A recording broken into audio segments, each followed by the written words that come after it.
Good afternoon. So I'm back. We had a good discussion on Monday, 2 days back. We'll continue the same thing, practically the same pattern. And this lecture I will conclude today. But Dr. Nand Kumar, a very eminent faculty in the subject, will be taking session on Friday. He will also tell you the national perspective, international perspective on nuclear and radiological emergency management. So, in the last session, that was on Monday 18th, we have discussed quite a bit of basics, the terminology used in health physics, radiological emergency management, those limits, the basic safety sizes, cordoning sizes, contamination, decontamination, types of contamination, chelating agents in case of personal contamination, internal contamination, rules of emergency as prescribed or as recommended by AERB and IAEA, and operational intervention levels. My photo is coming. One thing which was not covered on that day, I will just cover in a one or two PPTs, that is transportation. Transportation is also one big cause. Mishandling or accident is a big cause of radiological incident in public domain, because a very huge number of radioactive materials are transported all over the world, similarly in India. But during transport, you can see this is a stowage. This is a van with many small strength radioactive materials, basically used for medical applications.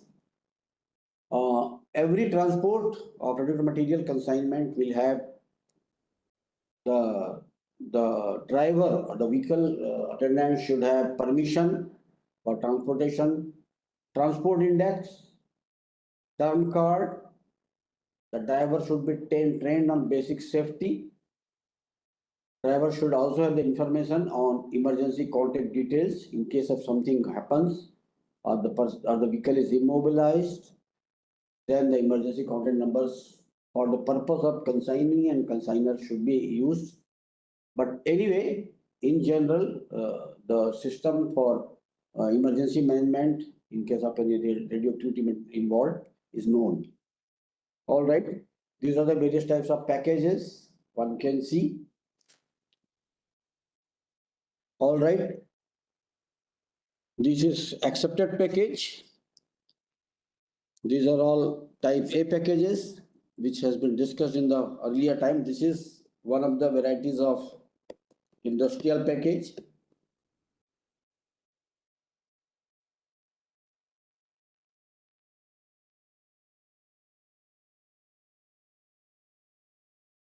All right, and this is for bigger consignment, very highly active or strong radioactive sources, type B, type C. So we have accepted type A, type B, type C, and around 97% of the consignment, 97% of the consignment which are transported, they are either industrial packages or type A packages.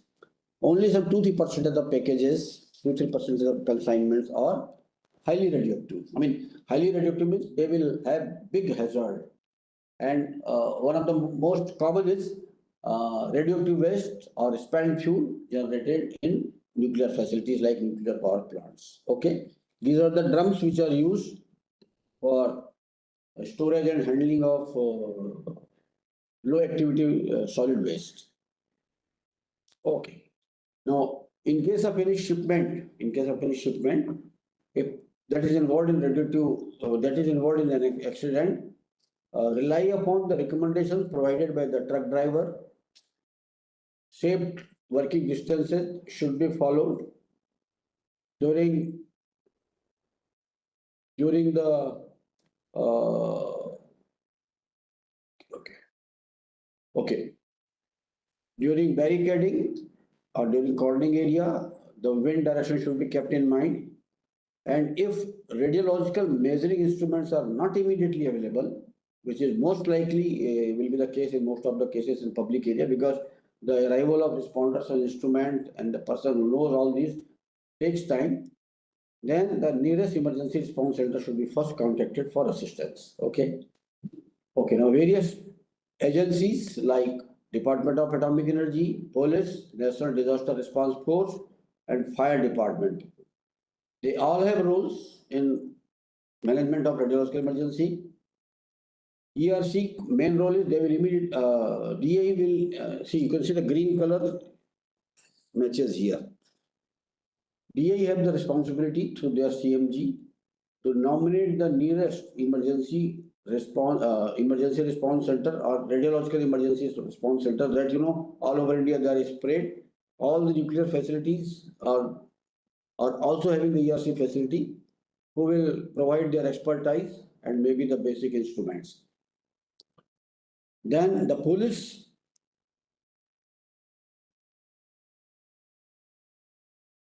the responsibility of police is very big because basically they are the first agencies to reach to that area, and they will immediately start surveillance of the area utilizing the instruments they have been provided and the training they have been provided under mobile radiation detection system.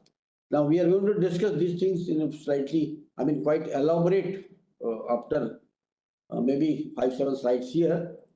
So police is now trained.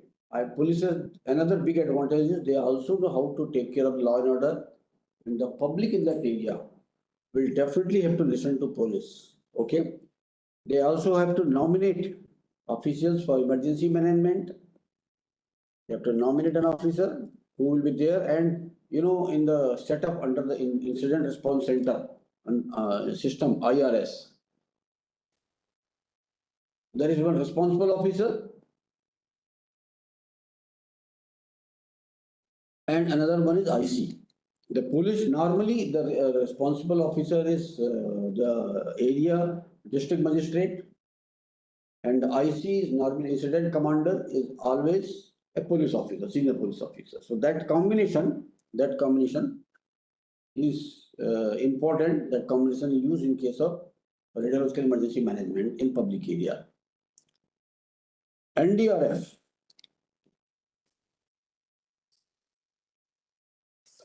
NDRF, they to report as first responders. They are the first responder. Keep ready one NDRF, CBRN team.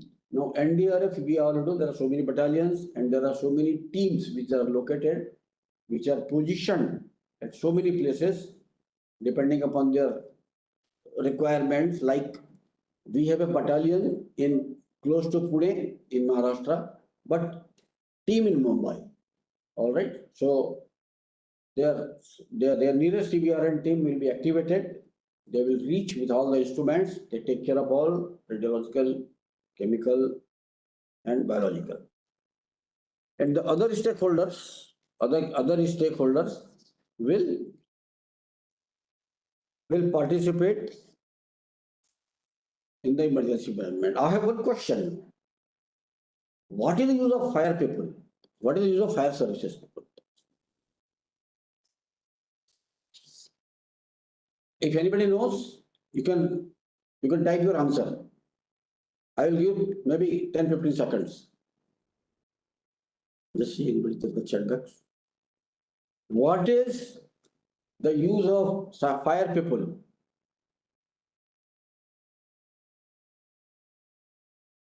Anybody coming forward?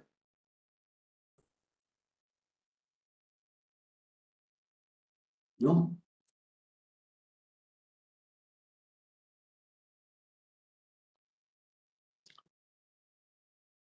Login. Stop session.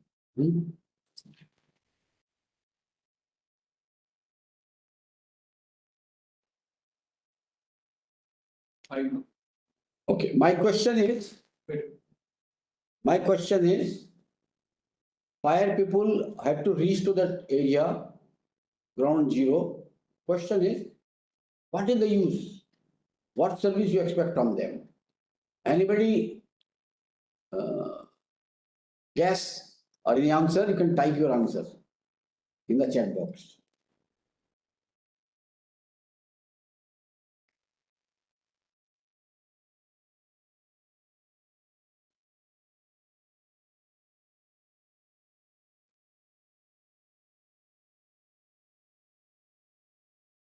No. All right, we proceed because now time is important. We proceed. Fire people are in some places also equipped with some sensors, detectors, but more important is they also become a big supplier of water. A big supplier of water, which is an important requirement for decontaminating public. So this is one big role, important role of fire services people. All right. The role of crisis management group, DAE, the main responsibilities. Anything?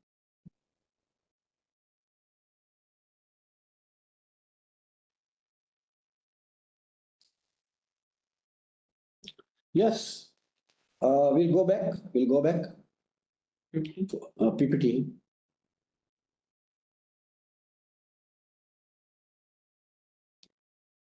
Can you get me the chat box answers together, parallel?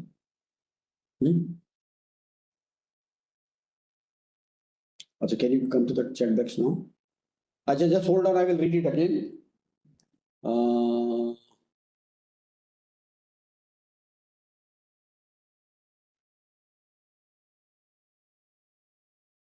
Okay, I have got the answer, and I think I'm quite impressed. The answer is fire people are support. The fire people are responsible for, let us say, bringing water tenders, and in case of any fire simultaneously happening with radiological emergency management, they are the people who will take care of the firefighting. So good. Okay, so next we'll go. Okay. Okay, now crisis management group, their responsibilities we've already discussed. Carry out preparation, planning and capacity development program to mitigate nuclear and radiological emergency. Identify and address shortcomings in offsite emergency management. These are only for mostly for nuclear power plants. Assume the role of disaster management cell in any disaster-like situation in any DI units. This is like an in-house situation. And to coordinate with IAEA for conventions of early notification and assistance. And they are also the people who will give a rating as per the INIS, the accident rating. You know, we already know that Mayapuri was given INS scale 4. Mostly because unfortunately one person died of radiation sickness. All right. Now these are all the various locations of DAE radiological emergency response centers. These are the various locations. These are all NDRF locations. These are already known. Now we'll come to mobile radiation detection system. Now, in general, we have discussed in the past. Today, we will discuss a little bit more about how the police and the SOPs that they follow during radiological emergency management.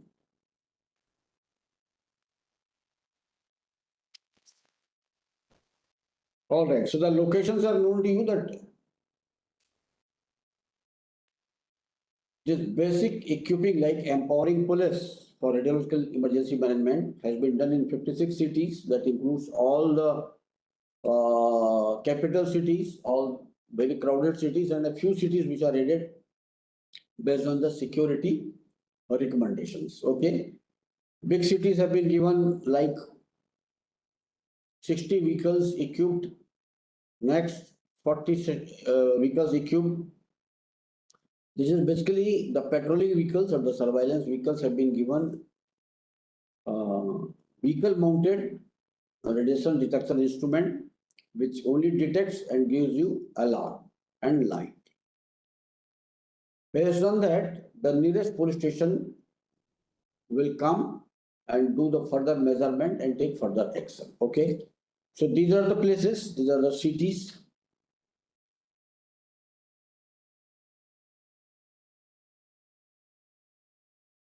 So one can see that a very large number of areas have been given this training and equipment instrument to participate, to detect, to control radiological emergency situations. All right. And this was done under the project of National Disaster Management Authority. And DMA has level 2 project, another project under which more cities, more people, and fire people also are likely to be included in the program of training. And all right, generally, every vehicle means out of the vehicle that depending upon the size of the city, big cities have got 60 sets. This is the instrument which is vehicle mounted. All right, this is the instrument which is vehicle mounted, which is wired to the car battery or the police petrol vehicle. These are all portable. Can they read now? Okay. Now these are all radiation survey. These are handheld instruments which can give the actual value. Now this is dosimeter, digital pocket dosimeters that tells you on the spot, how much dose a person has received. Okay, now this is one of the typical vehicles. You can just see this instrument for vehicle mounted go over instrument is here. Another photo. These are the vehicles shown. All right. So a lot of surveillance facility is there in this country for monitoring radiation above the background in various areas. Even in some places like big airports, big seaports, the consignments which arrive from outside, they are also scanned using detectors like this. Okay. So right now, 56 cities are equipped with this. All right. So this is one typical photo. Police training. Police people have been trained from all the states. From every state, there are people who have been given, police people have been given a very detailed training under the TOT program. This is training of trainers. Okay, under this program, all these police people, selected people have been given 2 weeks. 2 weeks theoretical, hand-on, field exercises, all the trainings have been given. This was done under the various projects run by National Disaster Management Authority. This is, I think, the photograph that you are now seeing is a November. Okay, this photo is November 19th in Delhi. You can see NDRF. All the trainings have been done in the NDRF battalion locations because they have all the very basic infrastructure facilities. And after this, there have been 2-level exams. After exams, the qualified police officers have been given certificate duly signed by NDRF and NDMA. Okay, so that means it is a very serious course, a very, very serious course. And we will briefly discuss the methodology, the SOP, standard operating procedure. And just for your information, I am not giving writing. The cost of this instrument is, this one is around, this one is around 18,000 rupees. This portable, sorry, this one is around 13,000 rupees. This is around 18,000 rupees. And this is around 9,000 rupees. Okay, just to give you an idea, these instruments are not all that very, very expensive. I mean, we know the cost of mobile phones nowadays is how much. So compared to that, they are very small. They are very easily affordable.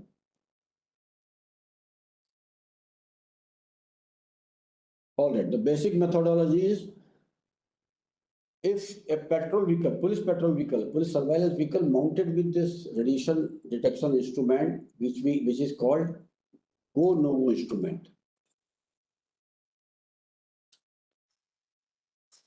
It detects radiation.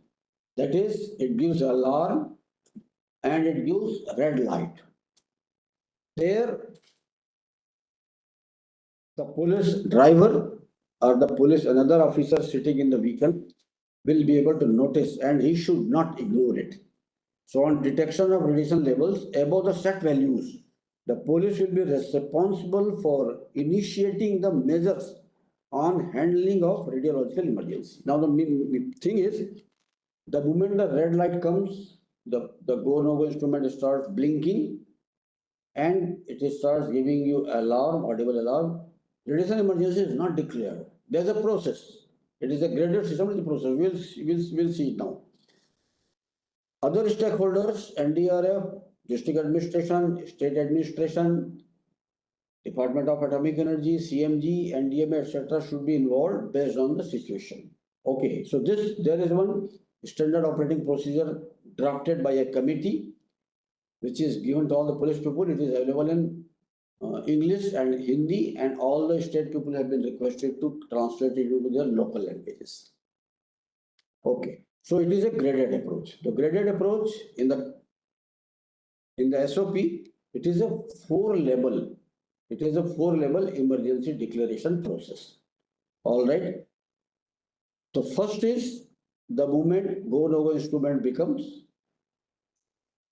it senses and gives red blinking and audible alarm. So that is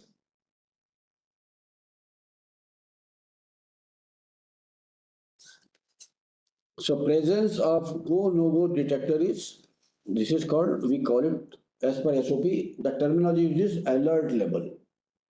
Don't declare emergency. Police will not declare emergency immediately. It is called alert level. And alert level, what is to be done? It is described further. The next level is warning, that is presence of radiation level above the background detectable level. Now here, this cannot be done by go-no-go instrument. That requires the instrument which is kept, this portable survey meter, portable survey instrument kept in the police station. So that police station instrument will be brought, and after measurement, and if it is confirmed that the values are high, values are more detectable, more than background level,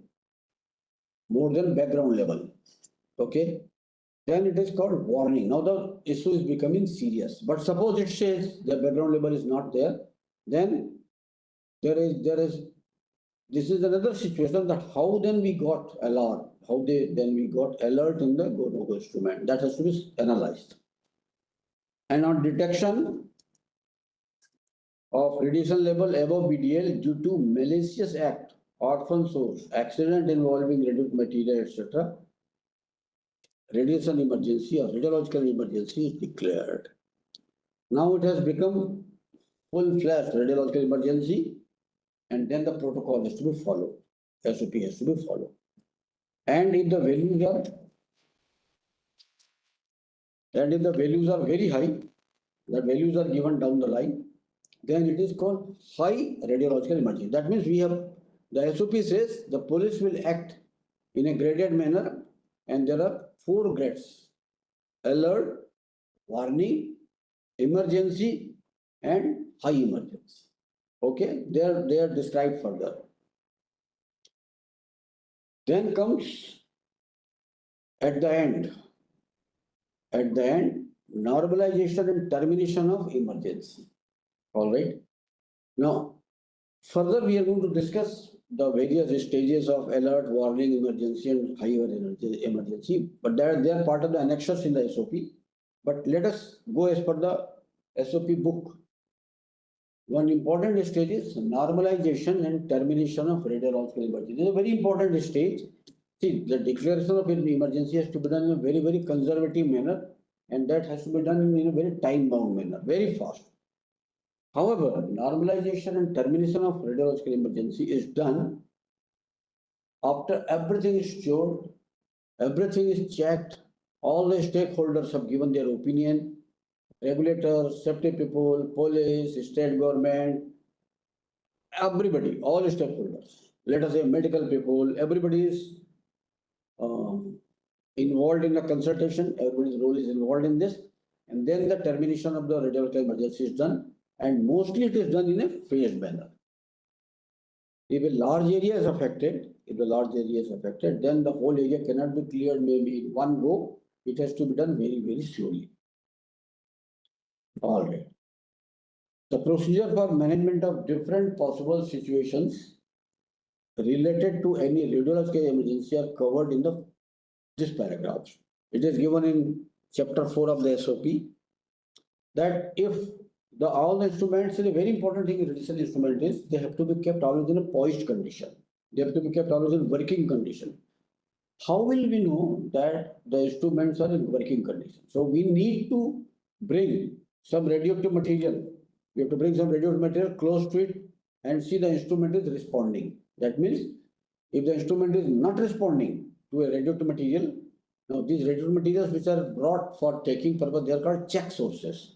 Now check sources are the sources which are low value sources, low strength sources. They are not having any health risk, and they are given all the users or the people who are authorized to keep it for the purpose of testing, for the purpose of routine checking of their radiation detector, radiation instruments. Like all the NDRF units have got check sources with them.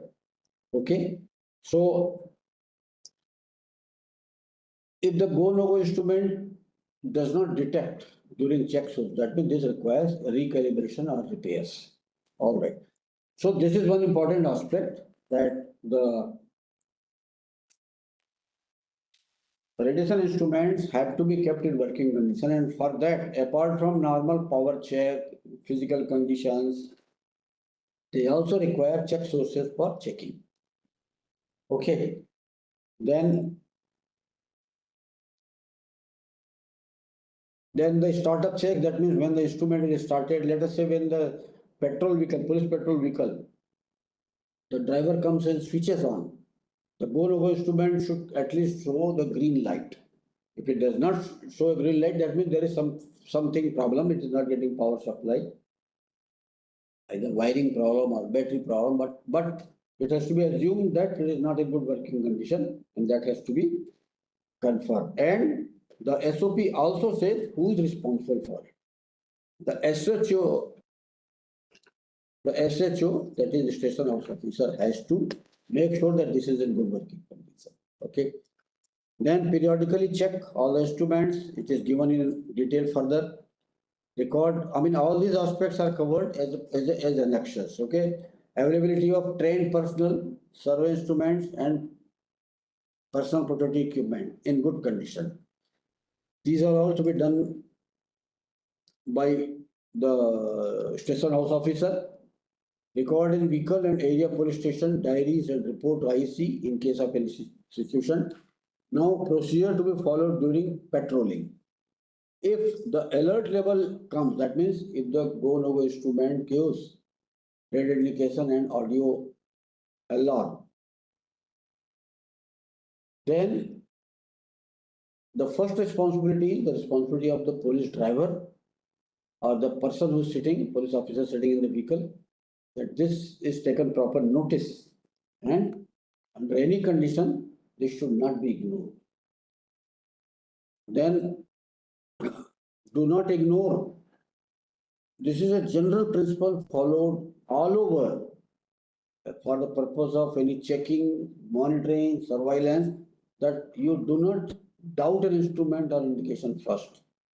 Take it seriously, and this is the responsibility of vehicle in charge.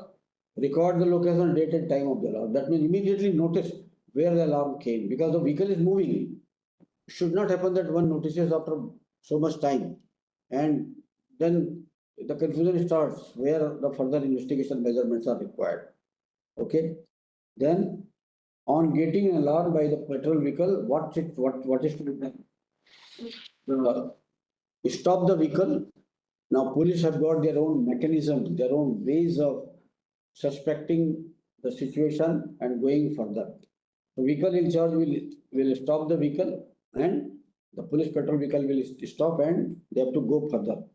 Try to move towards the location where the alarm commenced and look around.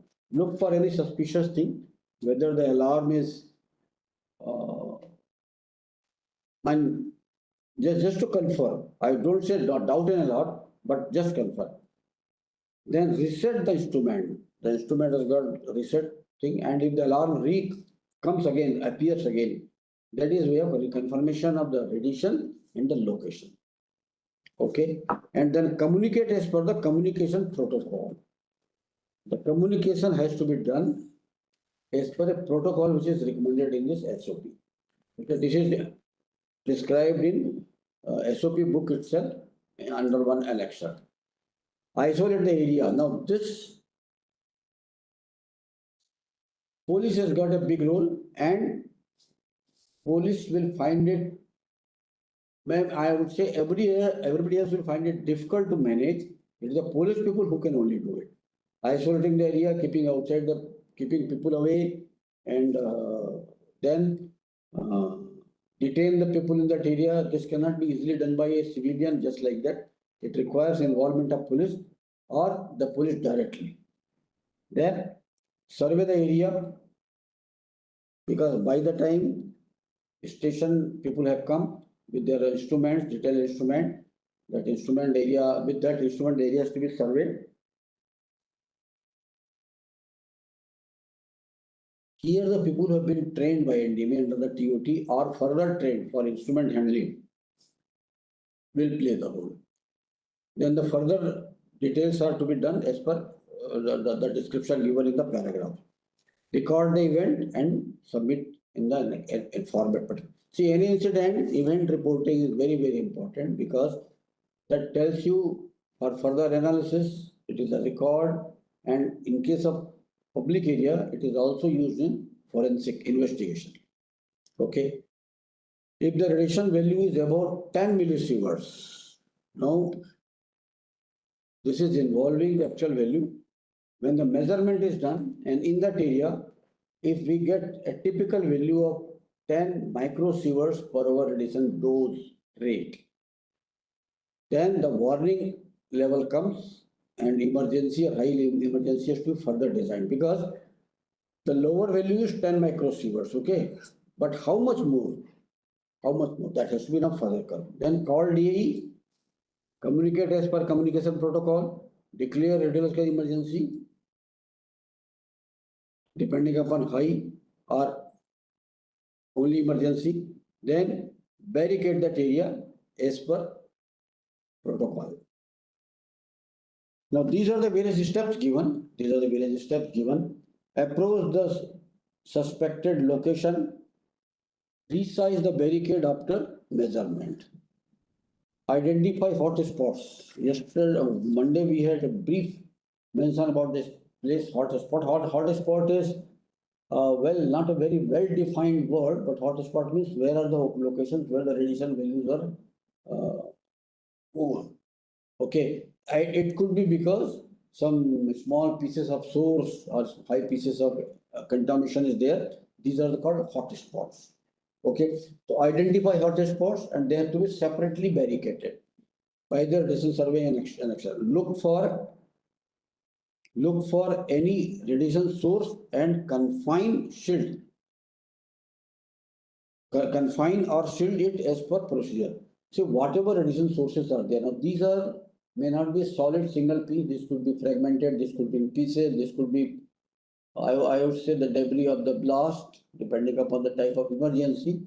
So they have to be local isolated. And as per the TDA's, the distance criteria, keep everybody away from it. They have to be marked, they have to be tagged, and only the trained responders who will come for source recovery, they will handle it. Okay. Now, since it may involve police case, the whatever suspicious cases are there, suspicious items are there, look for it. Sometimes the source is not visible. Source searching, source spotting. We have discussed in the past This is slightly tricky and it goes by experience. Here the case is sources which are strong can be easily detected, but sources which are weaker, they take time for detection because you have to go closer to it. The strong sources can be detected from a bigger, longer distance and make the area out of bounds for the public. Okay. Only trained and authorized personnel should enter the affected area. It goes without saying, and here comes the role of incident commander and responsible officer. Now, this is very nicely described here.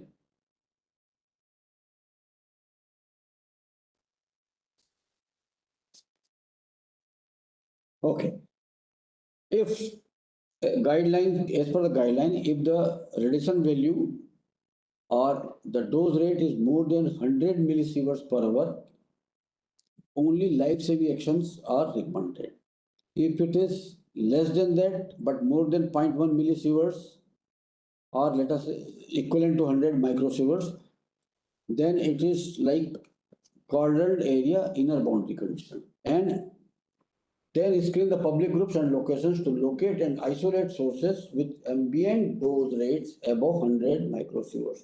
So the area has to be scanned, the area has to be surveyed. Now this is called radiation survey. This also goes by experience. If there's a large area, how to survey because it is going to take time. And if somebody is trained, skillful, it can be done very nicely. There are methods of doing it. You come from outside slowly. It can be done in a grid, which is called grid line scanning. And then some calculations can be made by which, with some measurement and some calculation, barricading can be done and the hot spot can be decided. Then emergency response team members come. When they come, they have to be helped. First thing is a very clear communication with them and assist in their operation. Follow the instructions. Of once they come, they are expected to be better expert, better equipped. They are fresh, so they will tell what is to be done, and everybody should sort of cooperate. Everybody should follow them. Then the area which is affected. Now this may take hours, this may take days, and this may take weeks. It is not very fast moving. But in the meantime, the area is barricaded, affected people are being attended for medical and radiological conditions. Now, in Mayapuri, it took more than a month to clean that area. We already know about it. So normalize the affected location and terminate the radiological emergency in a phased manner given in annexure. Record the event and as per one annexure given. This is called event reporting. We'll see that. All right. Now, likewise, all the situations have been described in this SOP. Okay. So this is available. One can read, one can see. But what is there that I would like to highlight is police is well equipped. Police is trained. They are available in many areas, 56 cities, and DRF is there in so many areas, BRC, ERC, CFG responsible. ERCs are there in so many places. So country is very well, I would say, I don't say 100%, but quite a good equipped for emergency response of radiological emergency. Then if you or the police or anybody receives a suspicious type of information. Now, there was one small incident that happened in Mumbai long time back. Some fruit vendor was using that that drum we have seen earlier with trefoil marking as a stand for keeping the fruits on the trays. Somebody thought because of the trefoil mark, it is radioactivity, and it created a sort of panic, confusion in that area. And again, it goes to the media immediately and the panic starts. It had so happened that these drums were rejected drums from the manufacturer's place, which was uh, sort of scrapped without deleting the strip symbol. And this created a problem.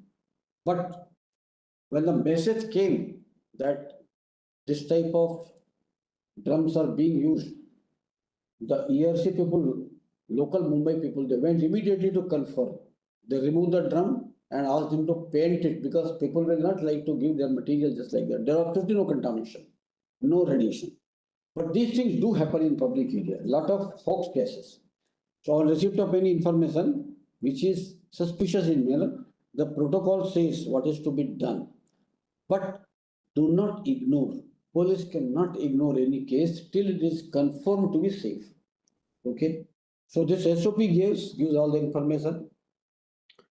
This MRDS situation, MRDS instrument is also used in special situations whenever there is a big VIP movement, VVIP movement, or some areas which has to be safeguarded, which have to be have enhanced surveillance. So there is a provision that these things can be used. In that case, the police station's instruments are also kept in the same vehicle for the on the spot availability of further checking.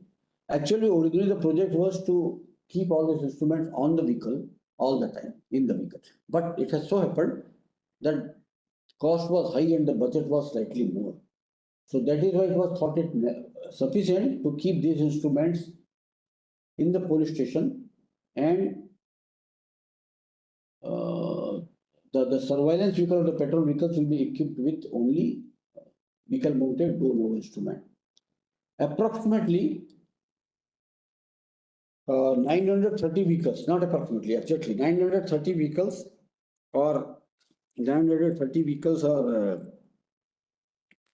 provided with this go-no instruments, and 339 police stations have been provided with those other instruments that you have seen, including some respirators, not whole PPE, only some respirators. Okay.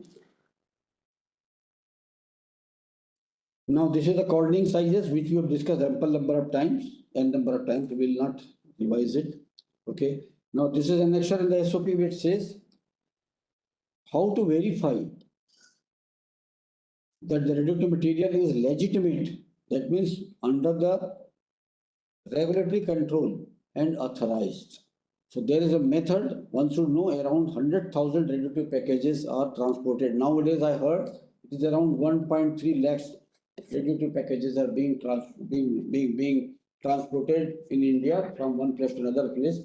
A very large number of it is for medical application and normally very low radioactivity.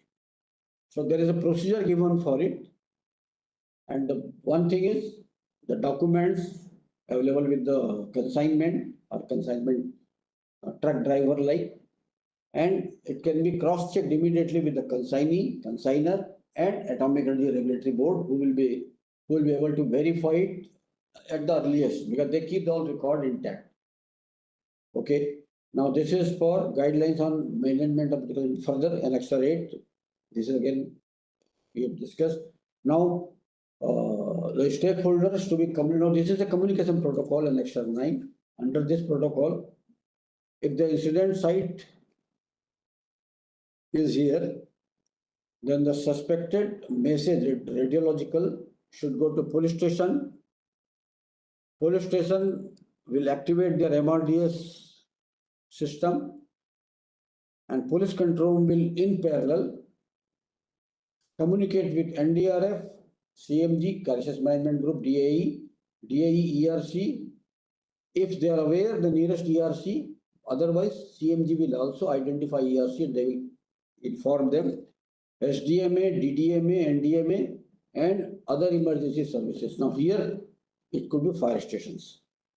All right, and then everybody communicates through the IC, to the IC. Okay, till the time RO comes. Okay, so now this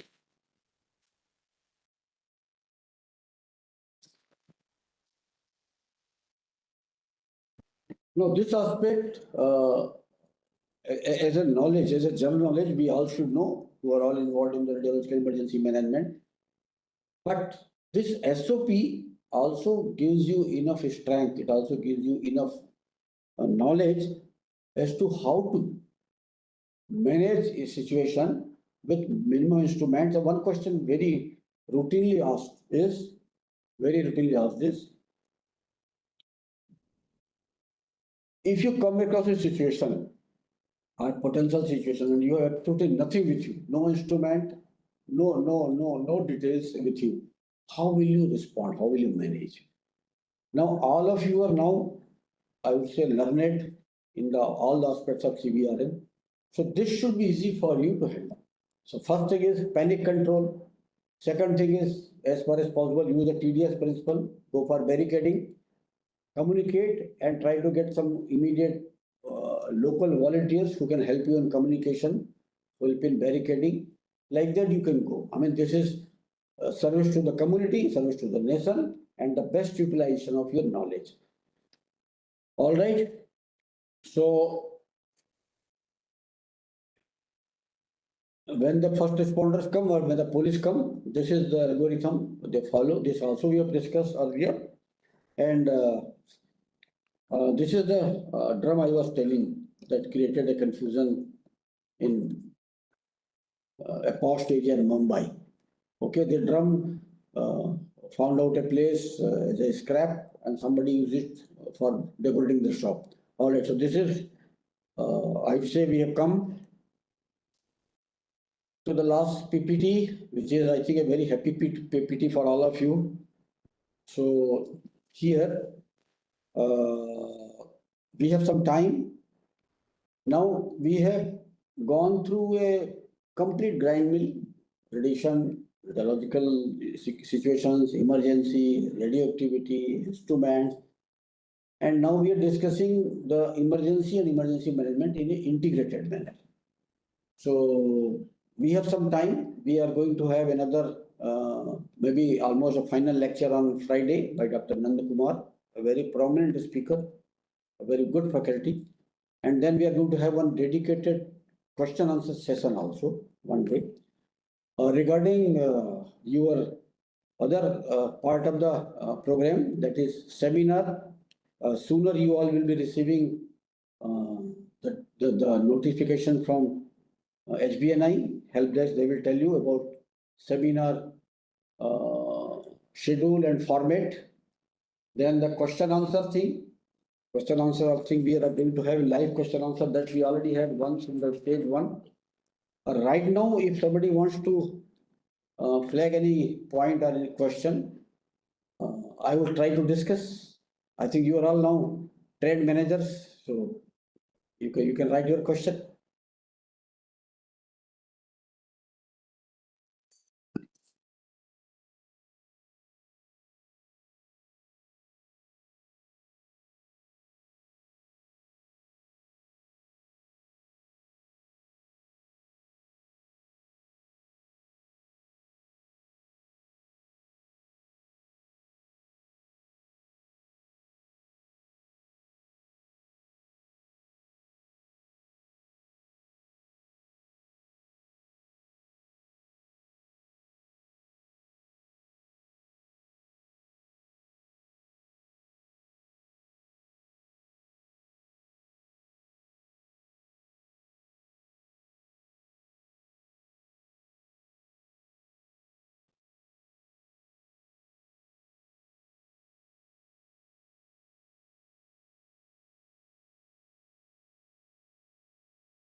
Look, things are very clear.